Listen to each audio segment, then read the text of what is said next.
Hello friends, welcome to smart friends. Kcet 2019 fee structure ಇದೆ.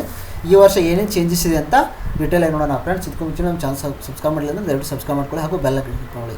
Okay, ಇವತ್ತಿನ ವಿಷಯ ಏನಂದರೆ, ಮೊದಲಿಗೆ SNQ ಕೋಟಾ ಸೇಮು 5% ಸೀಟ್ ಇರುತ್ತೆ ಒಂದು ಕಾಲೇಜಲ್ಲಿ. ಅದದ್ದು ಟ್ಯೂಷನ್ ಫೀಸ್ ಯಾವುದೇ ಇರೋದಿಲ್ಲ. ಓಕೆ, SNQ ಕೋಟಾ ಬಗ್ಗೆ ನಿಮ್ಗೆ ಆಲ್ರೆಡಿ ನಾನು ವಿಡಿಯೋ ಮಾಡಿದ್ದೀನಿ, ಅದನ್ನು ನೋಡ್ಕೊಳ್ಳಿ.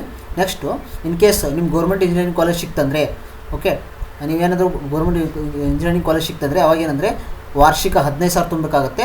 ಮತ್ತು ಎಕ್ಸ್ಟ್ರಾ ವಿಶ್ವವಿದ್ಯಾಲಯ ಶುಲ್ಕವನ್ನು ಪಾವತಿಸ್ತಕ್ಕದ್ದು ಅಂದರೆ ವಿಶ್ವವಿದ್ಯಾಲಯ ಫೀಸ್ ತುಂಬಬೇಕಾಗುತ್ತೆ. In case next in case private aided college ಕೋರ್ಸ್ಗಳಿಗೆ ಏನಾದರೂ ತೊಗೋಬೇಕಂದ್ರೆ ವಾರ್ಷಿಕ 15,000 ಹಾಗೂ ವಿಶ್ವವಿದ್ಯಾಲಯ ಶುಲ್ಕವನ್ನು ಮಾತ್ರ ಕೊಡಬೇಕಾಗುತ್ತೆ. ಅಂದರೆ ಇನ್ ಕೇಸು ಗೌರ್ಮೆಂಟ್ ಎಡೆಡು ಇರ್ತಾವಲ್ಲ ಕಾಲೇಜಸ್ಸು, ಅವ್ರಿಗೆ ನೀವು 15,000 ರೂಪಾಯಿ ತುಂಬಬೇಕಾಗತ್ತೆ. ಓಕೆ, ನೆಕ್ಸ್ಟು ವಿಶ್ವವಿದ್ಯಾಲಯ ಯೂನಿವರ್ಸಿಟಿ ಫೀಸು ಸಪ್ರೇಟ್ ಇರುತ್ತೆ. ಇನ್ ಕೇಸು ಖಾಸಗಿ ಅನುದಾನಿತ ಅಂದರೆ ಗೌರ್ಮೆಂಟ್ ಎಡೆಡು ಮತ್ತು ಗೌರ್ಮೆಂಟ್ ಎಡೆಡು ಅಥವಾ ಅನ್ಎಡೆಡು ಕೋರ್ಸ್ಗಳಿಗೆ ಏನಾದರೂ ನೀವು ಇಂಜಿನಿಯರಿಂಗ್ ಕಾಲೇಜ್ ತೊಗೋಬೇಕಂದ್ರೆ ಅವಾಗ ನಿಮ್ಮ ಫೀಸ್ ಎಷ್ಟಿರುತ್ತೆ ಅಂದರೆ ಒಟ್ಟು ಟೋಟಲು 58,806 ಅಥವಾ 65,340 ಇರುತ್ತೆ. ಓಕೆ, ಮತ್ತು ಇದಷ್ಟೇ ಫೀಸ್, ಇದನ್ನು ಬಿಟ್ಟು ಬೇರೆ ಇರಲ್ಲ.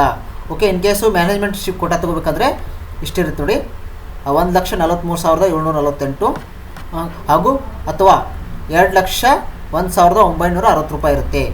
ಇದು ಇಷ್ಟೇ ಇರುತ್ತೆ, ಇದು ಬಿಟ್ಟು ಇರಲ್ಲ. ಗರಿಷ್ಠ ಮಿತಿ ಅಪ್ಪರ್ ಲಿಮಿಟು ಇಷ್ಟೇ ಇರುತ್ತೆ, ಇದಕ್ಕಿಂತ ಜಾಸ್ತಿ ಕೊಡೋಂಗಿಲ್ಲ ನೀವು. ಓಕೆ, ಸೇಮು, ಇದೆಲ್ಲ ಸೇಮ್ ಫೀಸು. ಓಕೆ, ಹೋದ ವರ್ಷ ಥರ ಏನೂ ಇದನ್ನಿಲ್ಲ, ಸ್ವಲ್ಪ ಚೇಂಜಸ್ ಇದೆ ಅಷ್ಟೇ. ಓಕೆ ಫ್ರೆಂಡ್ಸ್, ನಿಮ್ಮ ಫ್ರೆಂಡ್ಸ್ಗೆಲ್ಲ ಶೇರ್ ಮಾಡಿ. Thanks watching guys. Please subscribe, like and share.